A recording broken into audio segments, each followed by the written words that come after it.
नमस्कार दोस्तों। तो स्वागत है हमारी चैनल क्रिक 95 में। तो आज हम बात करने वाले हमारे कैप्टन रोहित शर्मा की। तो क्या वो इतना कठिन फैसला ले पाएंगे?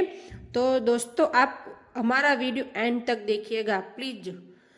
तो दोस्तों भारतीय कप्तान रोहित शर्मा ऑस्ट्रेलिया के खिलाफ बॉर्डर गावस्कर ट्रॉफी बीजी टीम में नंबर 6 पर खेल रहे हैं। उन्होंने केएल राहुल के लिए अपना ओपनिंग स्लॉट कुर्बान किया है। रोहित अभी तक 2 टेस्ट में 3, 6 और 10 रन ही बना सके हैं। वह पर्थ में बच्चे के जन्म के कारण नहीं खेले थे। वही तीसरे नंबर पर उतर रहे युवा बल्लेबाज शुभमन गिल लंबे समय से बड़ी पारी नहीं खेल सके हैं। पूर्व भारतीय क्रिकेटर और मशहूर कमेंटेटर आकाश चोपड़ा ने रोहित को एक टेढ़ी सलाह दी है। हालांकि रोहित अगर उस सलाह मानेंगे तो कठिन फैसला लेना होगा और गिल को कुर्बानी देनी पड़ेगी। चोपड़ा ने कहा कि रोहित नंबर 6 की जगह नंबर 3 पर खेलेंगे तो कोई हर्ज नहीं। बीजीटी का चौथा टेस्ट 26 दिसंबर से मेलबर्न में खेला जाएगा। यह बॉक्सिंग डे टेस्ट है। 5 मैचों की सीरीज फिलहाल 1-1 की बारी पर है। दरअसल आकाश से एक यूजर ने सवाल पूछा कि क्या शुभमन को ड्रॉप करके सरफराज खान को मौका देना चाहिए। उन्होंने अपने यूट्यूब चैनल पर जवाब में कहा, इसमें कुछ नहीं होने वाला। ईमानदारी से कहूँ तो ऐसा होना भी नहीं चाहिए। मैं सरफराज के साथ थोड़ी सहानुभूति जरूर रखता हूँ कि उन्हें पर्थ में खिलाया जा सकता था।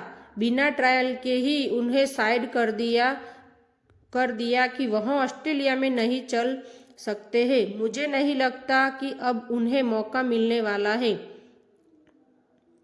पूर्व क्रिकेटर ने आगे कहा, शुभमन गिल की 16 पारियों हो गई है।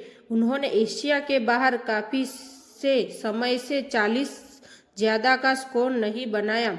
आप उनसे उम्मीदें बहुत लगाकर चल रहे हैं कि रन बनाएंगे, चीजें बदलेंगी, पर क्या टीम में बदलाव हो जाएगा? नहीं होगा। कप्तान रोहित को ड्रॉप करने का तो सवाल ही नहीं उठता। वैसे रोहित के बैटिंग ऑर्डर में कोई तब्दीली नहीं आएगी। हालांकि रोहित का अगर मन करे तो एक चीज सोच सकते हैं, वह 3 नंबर पर उतर सकते हैं और शुभमन गिल को नीचे भेज सकते हैं। ऐसा करने में कुछ हर्ज नहीं। रोहित शर्मा ने खुद स्वीकार किया कि हाल ही में उनका बल्लेबाजी फॉर्म औसत रहा है, लेकिन वह अपने खेल को लेकर अच्छा महसूस कर रहे हैं। गाबा में तीसरा टेस्ट ड्रॉ होने के बाद रोहित ने अपनी बल्लेबाजी ईमानदारी से आकलन करते हुए कहा, मैं अच्छी बल्लेबाजी नहीं कर पा रहा हूँ।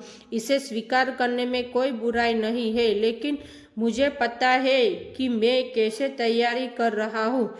इसमें कोई कमी नहीं है। बस क्रीज पर अधिक समय टिकने की ज़रूरत है और यह जल्दी ही होगा। तो अगर दोस्तों हमारा वीडियो पसंद आया हो तो प्लीज़ हमारी चैनल को लाइक, कमेंट और सब्सक्राइब कीजिएगा।